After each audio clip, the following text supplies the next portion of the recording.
Good morning, everybody. This is Christy Frey with Brazosport Cares. I'm here today with Pastor Greg Smith of First Baptist Church in Brazoria. It's our second podcast this month talking about Hunger Action Month. We are busting some myths around hunger. We want everybody to take some action this month, whether it's volunteering, whether it's donating, whether it's sharing these podcasts. But the first thing we thought was it's actually more important for everybody to understand the extent of hunger in our community. So the first week we busted the myth that there's no hunger in Brazoria County, showing some statistics and how extensive hunger is. And since COVID, our hunger rates have actually doubled. Last week, we busted the myth that only people that are homeless or unemployed are facing hunger. We had a podcast with United Way, and they shared a lot of great information with us about families that at least one person's working and how they're struggling to make ends meet, especially, again, since COVID started.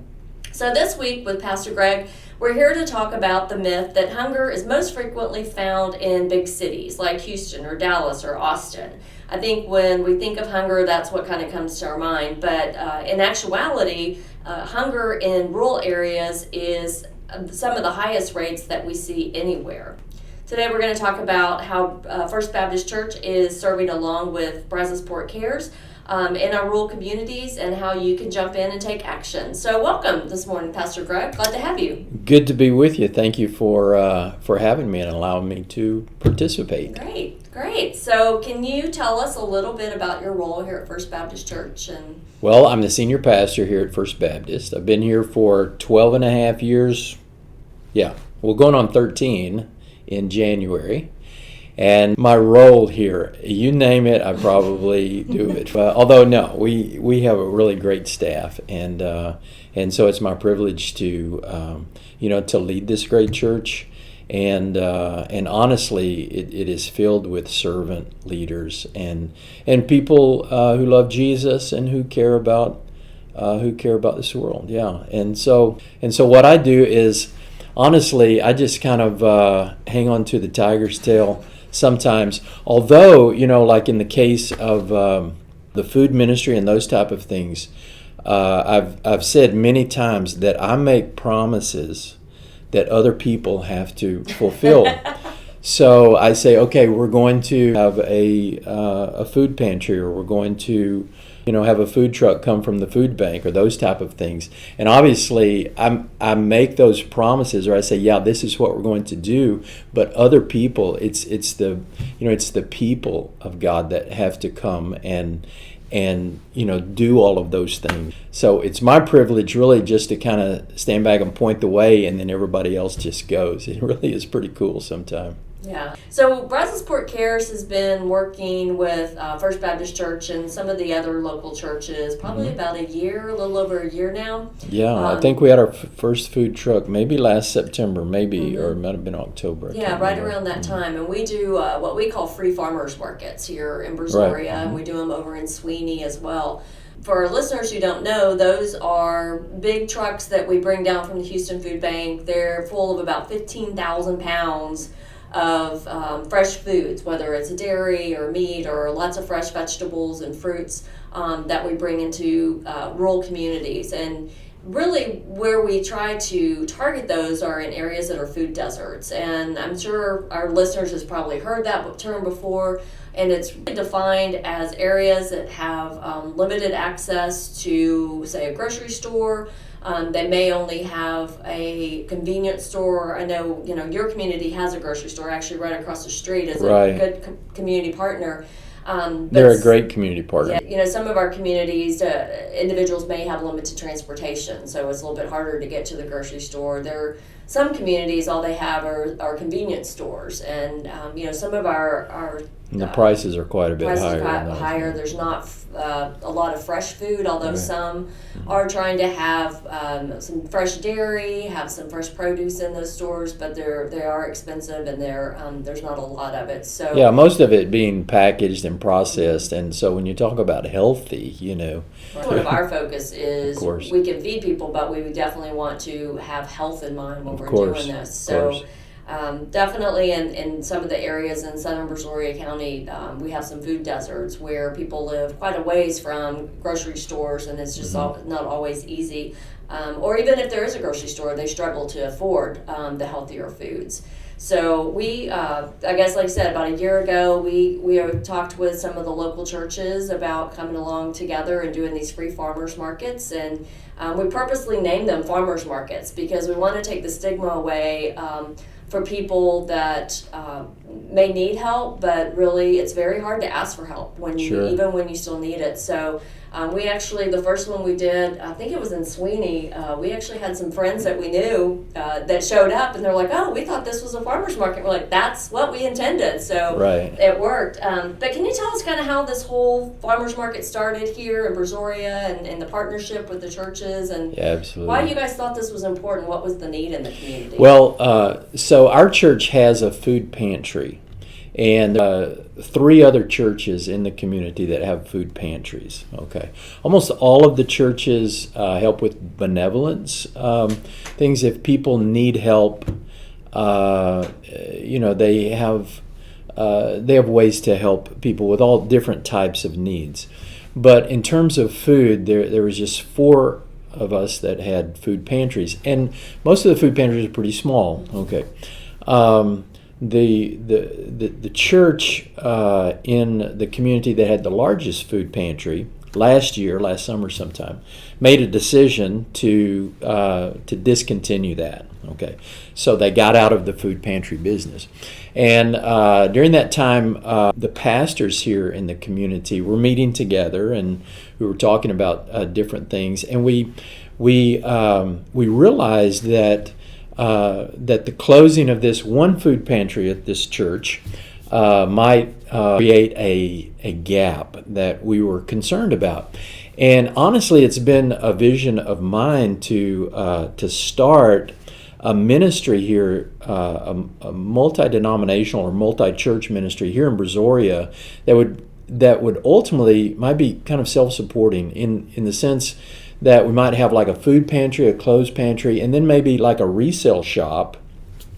And part of the issue with all that is we've never been able to identify a facility, a building. We have looked, and we were actively looking at that time. Everything is just real expensive around here, and we just have not been able to find something that we felt like would meet the need. We feel like we would have the volunteers to do that, but we didn't feel like we could meet the need. So Pastor Hans over at the Presbyterian Church, Pastor Hans has since moved, but just a very interesting individual and a great pastor and a great friend and everything.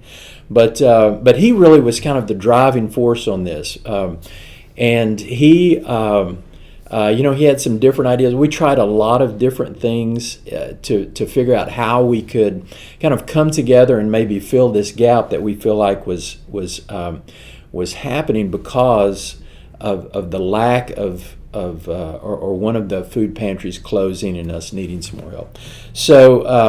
So it was during that time that, in fact, Pastor Hans is the one I think that perhaps contacted you or contacted Brazosport Cares. That's how the partnership started. And so we used, I know First Baptist Church gets credit for it because we did it here in our at our facility because we have a bigger parking lot and we're right in the middle of town. And so everyone was able to come. But honestly, and we had a lot of volunteers who came from our church, but we also had a lot of volunteers from the Catholic Church, from the Presbyterian Church, from the Hispanic Church, from Victory Fellowship, and so from a number of different churches really came together. It wasn't really just First Baptist, although again, we get credit for it, but it was a consortium, or it was a partnership of a lot of different churches and Brazosport Cares. And so that's kind of how it all got started. So we started it that first month and then just kind of went from there, and COVID kind of came along and hurt us a little bit. But the very first month, we just talk about the need. And I honestly don't know how the word got out. The first time we did it, I was I was honestly shocked at the number of people that came. I think that, we had something, maybe close to 300 families or so. I mean, there were more people than that, but I think about 300 or so families. I believe that's correct. I think the first one, I'm like you, I was really surprised. Yeah, I was shocked. Thinking 80 families. Right. And I'd call it a success. And I remember that first one just being blown away. It was a shock. But then, so we went a couple of months, so October, November, December, right, February. I think in March, because COVID was starting to blow up, and so we decided we were going to do it, but we were going to keep people in their cars. And so that kind of became a challenge. It became a logistic issue. How are we going to? We didn't, again, have any idea how many people to expect, but we thought it would be significant. So we figured out a system. We ended up with over 400 cars that it was crazy. The entire parking lot was packed. We had them, kind of lined up, packed in there. It was absolutely crazy. But we were able to, what was really interesting to me, fascinating to me, was we had all of these cars and all these people, and we're thinking we're going to run out. Well, I was thinking about that. We actually planned on about 300 people, right? And we had 400. And do you remember that? The story in the Bible where Jesus takes the 5 loaves and the 2 fish, and he begins to break them. And honestly, when I saw these cars, I started praying, and we had other people praying.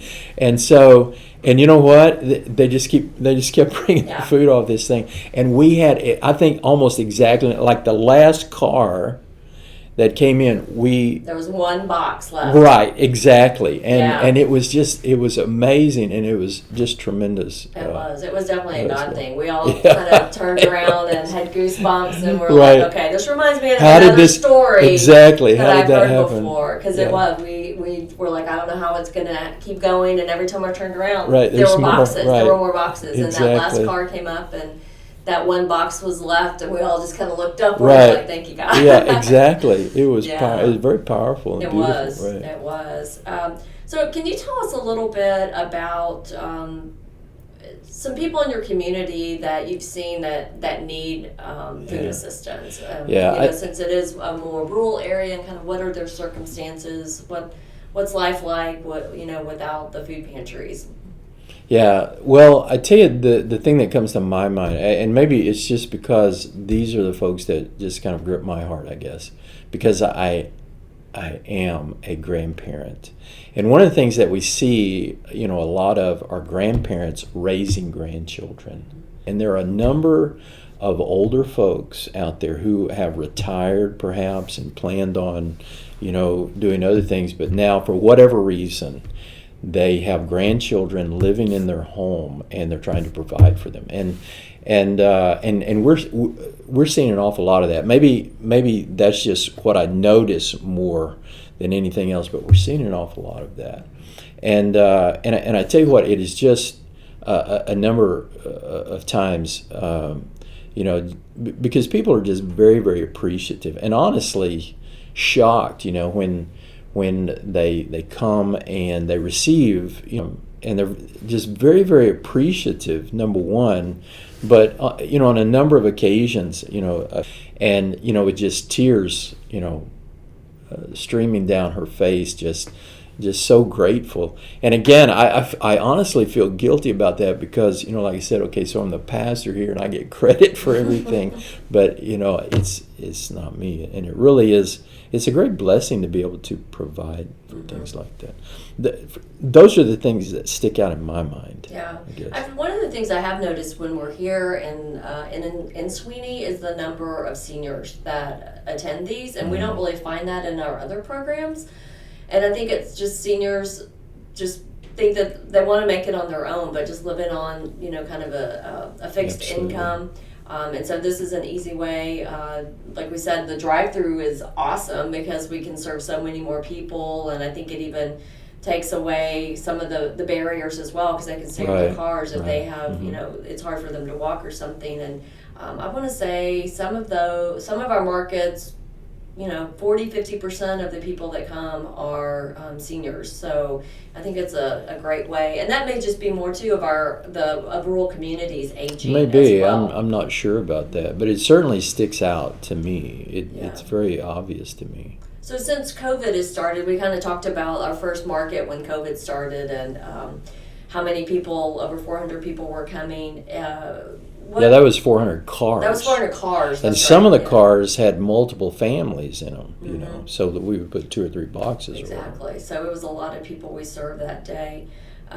What other things have you guys had to adapt to as far as serving the community since COVID started? Have you seen an increase in your food pantry? Other needs families have? Well, one of the things that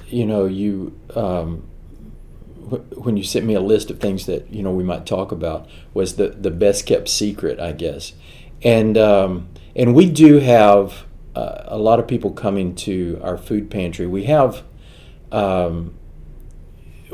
had to do some things like we have a lot of people that when they go to the grocery store, I'm talking about a lot of people in our church, for our food pantry just right here, when they go to the store, they they'll buy some extra and then they'll bring it to the church, and we put a list in our bulletin every week. Hey, these are some things we could use in the pantry, right? But what we've had to do is start purchasing some more things because of the increased demand, I guess, or request.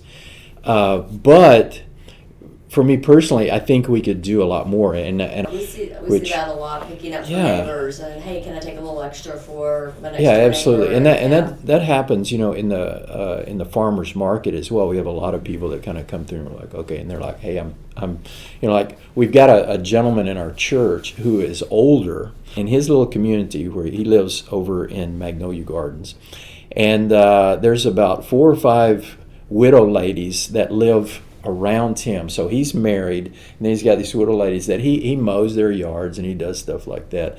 And he'll come and he will, get some food to take over to them. He's also got a big garden, but it really is a blessing to me, I guess, to see people just step up to do whatever it takes to help people in need, and we're just seeing a lot of that. So I don't know if that's a big difference because of COVID. I mean, the need continues, and perhaps because people have lost jobs, and so we have seen a different type of folks come. I guess maybe those who might not normally.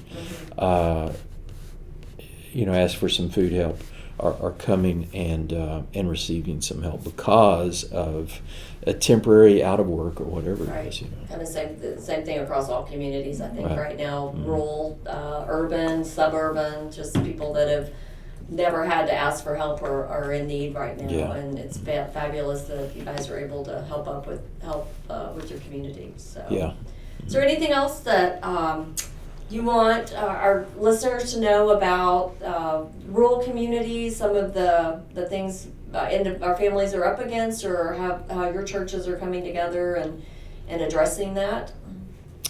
Well, this COVID thing has caused a separation, I guess. It's honestly something that concerns me long term, because we have isolated ourselves, right?